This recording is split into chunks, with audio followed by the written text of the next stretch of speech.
What I learned in India, I spent 8 months with an enlightened master, 3 separate trips, and I learned so much about myself. I was depressed, I was 25, I was miserable, I had anxiety.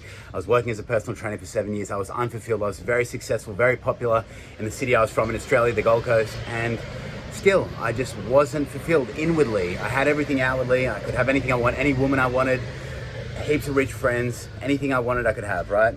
And so I went to India, to a place where there's open sewers in some areas, people are struggling, there's poverty, there's beggars.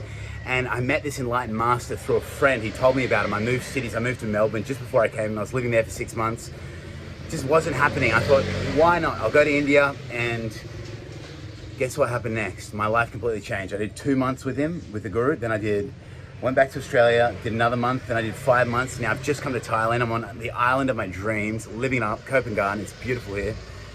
And I learned that happiness is not the goal. It's not the goal to be happy, because happiness is temporary, right? You get moments of it. You may be with your friends and you're enjoying and you're laughing and you're having a beer, or you're doing something fun, or you're doing something you all enjoy, or you're having sex and you're having an orgasm. You got 10 seconds of joy and happiness, right? But that's not the goal. It's with happiness, there's the opposite spectrum as well. There's suffering and there's sadness, and that's part of being a human being. We have to accept those parts of being human. There's disease, there's old age, there's birth, and there's death, and that all exists. And it's changing our mindset around that and accepting our mortality and embracing it, and doing practices such as meditation and living life where we are realizing our true selves, why we're here, our connection with nature, what it is that we want, our true purpose, realizing who we actually are beyond our superficial personalities. It helps us not only come to acceptance with what can be perceived as these harsh realities, but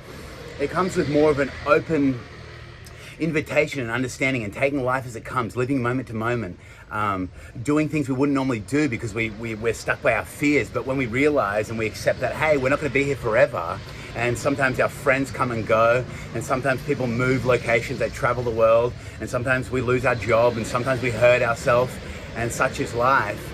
And not being attached and caught in relationships with people, with loved ones, with family, but spiritually, I mean, not being cold, but being knowing that we're here temporarily, and being okay with that, and coming to terms with that through different meditational techniques, through experiencing, exploring, and doing what we love, like having breakthroughs, getting out of our small selves, our little egos, our little need to control or to feel safe, speaking to a stranger, talking to people that we wouldn't normally talk to, trying not to judge other people, just really accepting ourselves. It comes down to self-acceptance. When we accept ourselves, naturally we accept other people, right? And we love other people. When we love ourselves, it's a reflection of the world will reflect love in every area back to us. But if we don't accept or love ourselves, people are gonna, if we're angry, people around us are gonna be angry. They're gonna give us angry responses. If we're cool, people are gonna be cool. So it's like life is a mirror, and we can change our perception. If we change our perception, it changes what our reality and what the world shows back to us. We can look at the world with a cup half empty, or we can look at the world with a cup completely full. Even if we don't have everything, we can see and perceive that our life is filled because we have shelter, we have food, we have everything we could dream of, right? So I just thought I'd share this message. I hope you guys enjoy it. I hope it's motivational, inspirational. And yeah, it's good to be here in Thailand living my dream. And you can live your dream too. It's just a matter of effort. It's a matter of breaking through different fears and taking it step by step, one step at a time. If you don't have much money, then slowly earn, save, do what you can to make more money, right?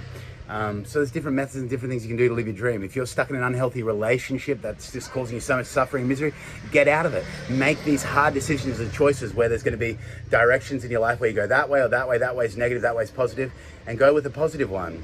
Okay, every single experience is going to teach you a lesson, but why not learn less harsh lessons and bad lessons and enjoy more of what the joys of life have to offer? You've only got a certain amount of time here. Time's not forever, so make the most of your time that you're here on Earth. You don't know how long you're going to be here for. You could die tomorrow, and that's the way it goes. So make the most of everything, of every situation, every circumstance. And I hope you guys enjoyed this video. Lots of love, peace.